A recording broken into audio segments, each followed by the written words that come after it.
सन 60 हिजरी एक जालिम बादशाह ने इस सदा को बुलंद किया कि कोई दीन नहीं, कोई रसूल नहीं, ना ही कोई वही आई थी। ताकत दौलत के सामने पूरी दुनिया खामोश रही, किसी ने कुछ नहीं कहा। बस एक चक्की पीसने वाली माँ और एक फटे पुराने और टूटी हुई चप्पल पहनने वाले बाप का बेटा हुसैन इब्ने अली उठा और कहा, ऐ यजीद, तू झूठा है। मेरा नाना मोहम्मद मुस्तफ़ा सल्लल्लाहु अलैहि वसल्लम अल्लाह के रसूल हैं। कुरान अल्लाह की तरफ से नाजिल हुआ है ताकि इंसान अपनी इस्लाह कर सके। यजीद ने कहा, तू मुझे नहीं जानता, मेरे पास तलवार है, दौलत है, हुकूमत है। इमाम हुसैन ने कहा, मेरे पास सब्र है, शराफत है, सदाकत है। बस रात की तारीकी में इमाम हुसैन अपने नाना रसूल अल्लाह के रोज़े पे आते हैं। अल्लाह के महबूब ख्वाब में आते हैं और फरमाते हैं, ऐ मेरे नवासे, इसी दिन के लिए तुम्हारी परवरिश की, तुम्हें इस्लाम पर कुर्बान होना है, अपना सब कुछ दीन खुदा पे फिदा करना है, अपने खून से इस्लाम की सदाकत को बयान करना है, अपने सर को तन से जुदा करवा के नौके नेज़ा पे सवार करवा के कुरान की तिलावत को सुनाना है, ताकि रोज़े महशर तक कोई यजीद ये कह ना सके कि तुम्हारा नाना झूठा था। बस ये कहना था। इमाम हुसैन अपनी बहनों बेटियों को लेकर मक्के से होकर करबला की तरफ रवा हो गए। फौजे यजीद ने चारों तरफ से मौला हुसैन को घेर लिया, 3 दिन से पानी बंद कर लिया। यजीद ने ये हुक्म भिजवाया कि नवासाए रसूल अगर मेरी बैअत न करे तो उसे कत्ल किया जाए। फौजे यजीद जो चारों तरफ से अल्लाह के रसूल के खानदान को घेरे हुए थी, उन्होंने ये तय पाया कि 9 मुहर्रम के दिन नवासाए रसूल और उनके साथियों को कत्ल कर देंगे। बस मौला हुसैन ने जनाब अब्बास से कहा, अब्बास जाओ यजीद की फौज के पास, उनसे कहो कि उनके नबी की बेटी का बेटा कहता है हमें एक रात अल्लाह की इबादत करने के लिए दी जाए। जनाब अब्बास जैसे ही इमाम हुसैन का फरमान फौज यजीद को सुनाते हैं, वो हंसने लगते हैं। ये फैसला किया गया कि अब जंग 9 मुहर्रम को नहीं बल्कि 10 मुहर्रम को होगी। इमाम हुसैन शब आशूर तमाम साथियों को अपने पास बुलाते हैं और कहते हैं, ऐ लोगो, ये जो फौज तुम देखते हो ये सब मेरे खून के प्यासे हैं। कल मुझे कत्ल किया जाएगा, मेरी बहनों बेटियों को बेपर्दा करके बाजारों में फिराया जाएगा। ऐ लोगो, तुमने मदीने से लेके यहाँ तक मेरा बहुत साथ दिया है, अब मैं हुज्जत तमाम करता हूँ, चले जाओ, अपने अपने शहर वापस चले जाओ, तुम्हारी जन्नत का जामिन मैं हूँ। लोग इधर उधर देखने लगे कि मौला ये क्या फरमा रहे हैं, आपको छोड़ के जाए। इमाम हुसैन फरमाते हैं, ऐ लोगो, तुम सबको शहादत का मर्तबा अल्लाह के रसूल से मैं लेके दूंगा, जाओ, चले जाओ। जब इमाम हुसैन ने सबके चेहरे को देखा तो आपने फरमाया, शायद तुम लोगों को आंखों की शर्म ने मारा है, अब्बास चिराग बुझा दो। बस चिराग का बुझना था। इमाम हुसैन सर को झुका के बैठ गए। कुछ देर गुजरी, इमाम हुसैन ने फरमाया, अब्बास चिराग जलाओ। जैसे ही चिराग जले, इमाम हुसैन देखते हैं एक एक मौला का चाहने वाला अपनी तलवार अपने गर्दन पे रख के कहता है, ऐ नवासाए रसूल, इन जालिमों के बीच में आपको तन्हा छोड़ के जाए, जब हम मर जाएंगे आपकी माँ को क्या मुंह दिखाएंगे। हमारी जाने, हमारे बच्चों की जाने आपके कदमों पे कुर्बान मेरे मौला, अगर आप हुक्म करें हम अभी के अभी अपने आप को कत्ल कर देते हैं। इमाम हुसैन ने फरमाया, ऐ मेरे बाबा, देख जैसे मुझे साथी मिले ऐसे आपको भी ना मिले। ऐ मेरे भाई हसन, देख जैसे मुझको साथी मिले ऐसे आपको भी ना मिले। फिर आप फरमाते हैं, जाओ अल्लाह की इबादत में मशगूल हो जाओ, कल हमें अल्लाह के दीन पे कुर्बान होना है। बस रात ढलने लगी, 10 मुहर्रम का सूरज तुलू हुआ, अज़ान अली अकबर आई, नमाज में हमला हुआ। एक एक मौला का चाहने वाला इमाम के कदमों पे कुर्बान होता रहा। कभी हुर, कभी जॉन, कभी हबीब, कभी जनाबे अब्बास, कभी शहजादा कासिम, कभी शहजादा अकबर, तो कभी मासूम अली असगर। बस जब कोई भी ना रहा, इमाम हुसैन खेमे में आते हैं और कहते हैं, ऐ मेरी बहनों, ऐ मेरी बेटियों, अपने गरीब इमाम का आखिरी सलाम कबूल करो। वावेला की सदाएं आम हो गई। इमाम हुसैन ने फरमाया, ज़ैनब, मेरे बाद तुमको कैद किया जाएगा। फिर आप एक खेमे में आते हैं जहाँ एक बीमार सोया हुआ होता है। इमाम हुसैन फरमाते हैं, अली उठो, अपने बाबा का आखिरी सलाम कबूल करो। जनाब सज्जाद बिस्तरे बीमारी से उठते हैं, देखते हैं कि उनका बाबा खून में रंगीन और उनका लिबास इतना सादा और फटा हुआ। इमाम सज्जाद कहते हैं, बाबा अब्बास। इमाम हुसैन फरमाते हैं, नहर किनारे सो रहे हैं। अली अकबर, उनको पर्ची लगी, उनकी लाश वहाँ रखी हुई है। एक एक शहीद अल्लाह की राह में कुर्बान हो गया। बस इतने में ज़ैनुल आबिदीन सहारे से उठते हैं और कहते हैं, ऐ मेरे मौला, मुझे इजाजत दे, मैं मैदान में जाऊं। इमाम हुसैन फरमाते हैं, सज्जाद, तुम्हारा इम्तिहान इतना आसान नहीं बेटा, हमें शहीद होने दो, हमारा इम्तिहान यहाँ खत्म होने दो, फिर तुम्हारा इम्तिहान शुरू होगा। तुम्हें अपनी बहनों, बेटियों, माओ के साथ बाजारों में कैदी बन के जाना है। सज्जाद, यजीद की दरबार में खुतबा सुनाना है। इमाम सज्जाद सारों कतार रोने लगे और नजरें उठा के पूछने लगे कि ऐ मेरे बाबा, आपने इतना पुराना लिबास वेतन किया है? इमाम हुसैन ने फरमाया, सज्जाद, मुझे पता है कि ये लोग इतने कम ज़र्फ हैं कि मेरी शहादत के बाद मेरे जिस्म से लिबास उतार देंगे, मेरी लाश को लूटेंगे, खयाम को लूटेंगे। शायद इस गरीब का ये पुराना लिबास देख के उनकी गैरत जाग जाए। बस अलविदा कहते हैं और मैदान में जाते हैं। इमाम हुसैन जैसे ही मैदान आए, सबसे पहले कहा, ऐ लोगों, पहचानो, मैं तुम्हारे रसूल का बेटा हूँ। मैं वो हूँ जिसको तुम्हारा रसूल अपने कंधों पे सवार करता था। मैं वो हूँ जिसको तुम्हारा रसूल सीने पे सुलाता था। मैं वो हूँ जिसके लिए तुम्हारा रसूल कहता था, हुसैन ओ मिन्नी व अना मिनल हुसैन, हुसैन मुझसे है, मैं हुसैन से हूँ। मैं वो हूँ जब नमाज के दौरान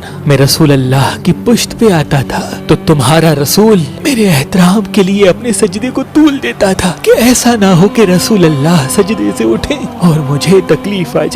ऐ लोगों, तुमने आज उस हुसैन को रुलाया है, अपने हाथों से दुनिया के बदले दोज़ख को लिखा है।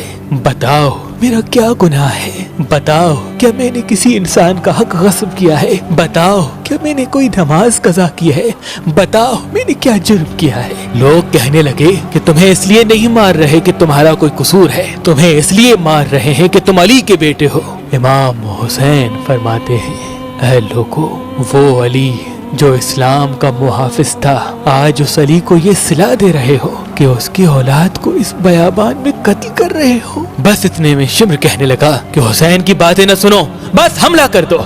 इमाम हुसैन पे हमला हो गया। तारीख ने तहरीर कर दिया कि इस जमीन पे आज से पहले ऐसी जंग कभी न देखी थी। एक तरफ हजारों की फौज थी, एक तरफ 3 दिन का भूखा प्यासा हुसैन इब्ने अली था। लाश फिदा में उड़ते रहे, हजारों लोग फिन्नार होते रहे। अली का शेर, अली की जुल्फकार और रसूल अल्लाह की घोड़े पे सवार है। बस तारीख ने तहरीर कर दिया कि फौजे यजीद भागते भागते कूफे तक जा पहुंची। उमर बिन साद कहता है कि शिम्र अभी तक खामोश क्यों हो, हमला क्यों नहीं करते? शिम्र कहता है कि मैं जाऊंगा तो मर जाऊंगा। अरे हुसैन के बच्चों से ना लड़ सके तो हुसैन से क्या लड़ेंगे? इसकी रगों में अली का खून दौड़ता है, इसकी रगों में नबी का खून दौड़ता है। जाओ खेमों को आग लगा दो।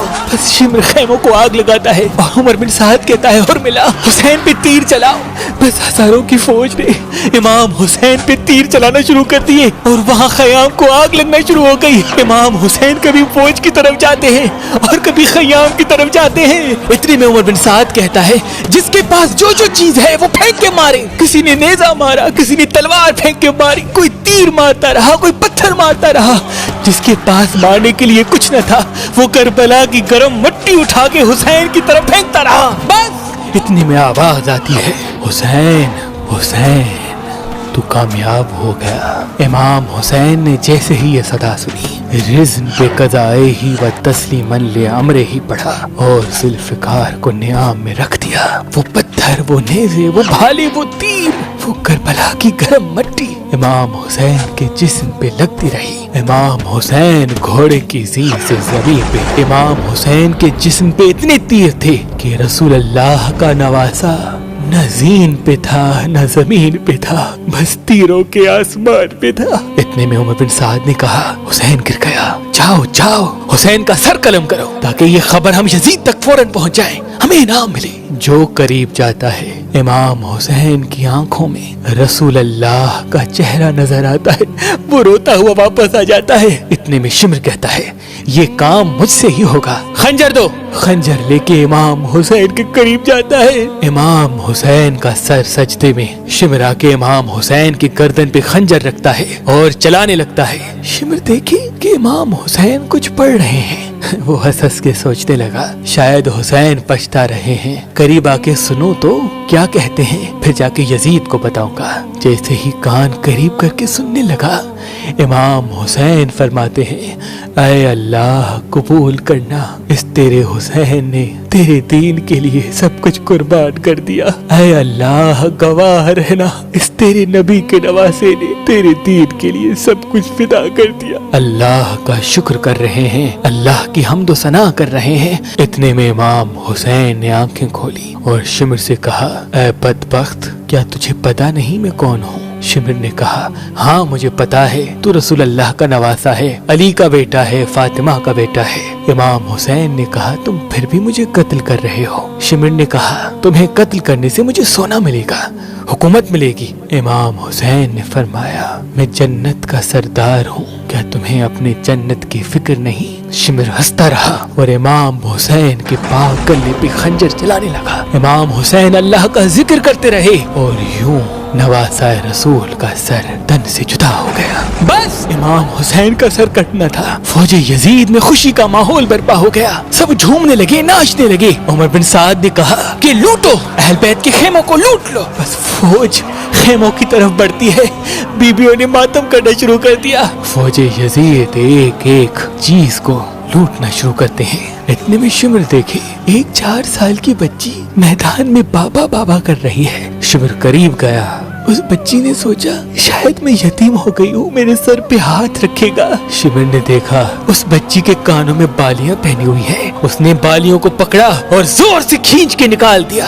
وہ بچی کربلا کی زمین پہ بیٹھ گئی اور کہنے لگی دادا علی کہاں ہیں آپ؟ بس بیبیاں بے پردہ ہو کے زمین کربلا پہ بے وارث ہو کے بیٹھ گئے، خیام چل گئے۔ اتنے میں عمر بن سعد کہتا ہے کہ یزید کا حکم ہے کہ سب کے جسم سے سر کاٹ کے میرے پاس لے کے آؤ اور لاشوں پہ گھوڑے دوڑاؤ، تاکہ دنیا کو معلوم ہو جو اس یزید کے سامنے آئے گا، یزید اس کی بیٹیوں بہنوں کو بے پردہ کر دے گا اور اس کی لاشوں کو ایسا کر دے گا کہ کوئی اسے پہچان بھی نہیں پائے گا۔ شمر نے کہا ہاں لاشوں کو لگاؤ، گھوڑوں کو تیار کرو۔ کسی قبیلے سے آواز آئی کہ اکبر کی ماں ام لیلا ہمارے قبیلے سے ہے، ہم اکبر کی لاش پہ گھوڑے نہیں دوڑائیں گے۔ عمر بن سعد نے کہا ٹھیک ہے اکبر کی لاش جدا کر دو۔ کسی نے کہا جون ہمارے قبیلے سے ہے، اس کی لاش جدا ہو گئی۔ کسی نے کہا اون و محمد ہمارے قبیلے سے ہیں، اس کی لاش جدا ہو گئی۔ کسی نے کہا ہر ہمارے قبیلے سے ہے۔ کسی نے کہا جناب عباس پہ ہم گھوڑے نہیں دوڑائیں گے۔ کسی نے کہا قاسم یمن کی شہزادی کا بیٹا ہے، ہم اس پہ گھوڑے نہیں دوڑائیں گے۔ کربلا کی تاریخ نے تحریر کر دیا کہ جتنے بھی شہید تھے ان کے لیے کوئی نہ کوئی یہ کہنے لگا کہ اس کا تعلق ہمارے قبیلے سے ہے۔ ان تمام شہیدوں کی لاش جدا ہو گئی، بس ایک غریب ماں اور ایک غریب باپ کا بیٹا حسین زمین کربلا پہ پڑا رہا۔ کسی نے یہ نہ کہا کہ یہ ہمارے رسول کا نواسا ہے، یہ ہمارے رسول کی بیٹی کا بیٹا ہے، یہ علی مرتضیٰ کا بیٹا ہے۔ شمر نے کہا بس لاوارثوں کی طرح حسین کی لاش پڑی ہوئی ہے، وہ جو پامال کرنے کے لیے گھوڑے تیار کیے گئے تھے بلاؤ سب کو۔ گھوڑے تیار ہوتے ہیں، گھوڑے دوڑتے ہیں، گھوڑے کبھی مشرق سے مغرب کو جاتے ہیں، کبھی مغرب سے مشرق کو جاتے ہیں۔ امام حسین کی لاش پامال ہوتی رہی، امام حسین کی دائیں پسلیاں بائیں پسلیوں کی طرف چلی گئی، بائیں پسلیاں دائیں پسلیوں کی طرف چلی گئی، امام حسین کا سینہ سینہ اور پشت ایک ساتھ ہو گئے۔ وہاں نواسہ رسول کی لاش پامال ہو رہی ہے، وہاں فوج یزید جھوم رہی ہے، وہاں رسول اللہ کی بیٹیاں رو رہی ہے۔ بس اتنی دیر میں اندھیرا چھا گیا۔ 61 ہجری کا 10 محرم واحد دن تھا جس پہ اندھیرا وقت سے پہلے ہو گیا۔ سلام ہو کربلا کے شہید نواسہ رسول امام حسین پر۔ امام درگاہ سید حسین شاہ شمسی ٹنڈو محمد خان میں کل امام حسین علیہ السلام کی روانگی کا نیاز کیا جائے گا۔ آپ تمام مومنین سے گزارش ہے کہ کل درگاہ سید حسین شاہ شمسی آئیں اور نیاز امام حسین کھا کر اپنے لیے اور ہمارے لیے دعا کریں۔ اللہ سے دعا ہے کہ جن مومنین کے تعاون سے یہ نیاز امام حسین قائم ہے، اللہ ان کے رزق میں برکت کرے اور ان کی ہر دعا قبول فرمائے۔ اس درگاہ پہ اللہ کے رسول حضرت محمد مصطفیٰ صلی اللہ علیہ وآلہ وسلم کی زلف مبارک، امام علی علیہ السلام اور امام حسین علیہ السلام کے قبر مبارک کی مٹی مبارک، بی بی فاطمہ الزہرا سلام اللہ علیہا کے قبر مبارک کے پتھر مبارک اور شاہ شمس تبریز کے ہاتھ کے لکھے ہوئے گنان مبارک اور ان کے ہاتھ کے پتھر اور گلے کے پتھر زیارت کے لیے رکھے ہوئے ہیں، اور ساتھ ساتھ حضرت عباس علمدار کی قبر مبارک کا پانی فی سبیل اللہ مومنین میں تقسیم کیا جاتا ہے۔ اور ساتھ ساتھ تقریباً آج سے 300 سال پہلے جن مومنین کی دعائیں پوری نہیں ہوتی تھیں، ان کے لیے بی بی بادشاہ زادی نے مصلی حاجت قائم کیا تھا، جو آج بھی قائم ہے۔ اس مصلی حاجت پہ سینکڑوں پریشان حال نماز حاجت پڑھ کے اللہ سے اپنی مرادیں پاتے ہیں۔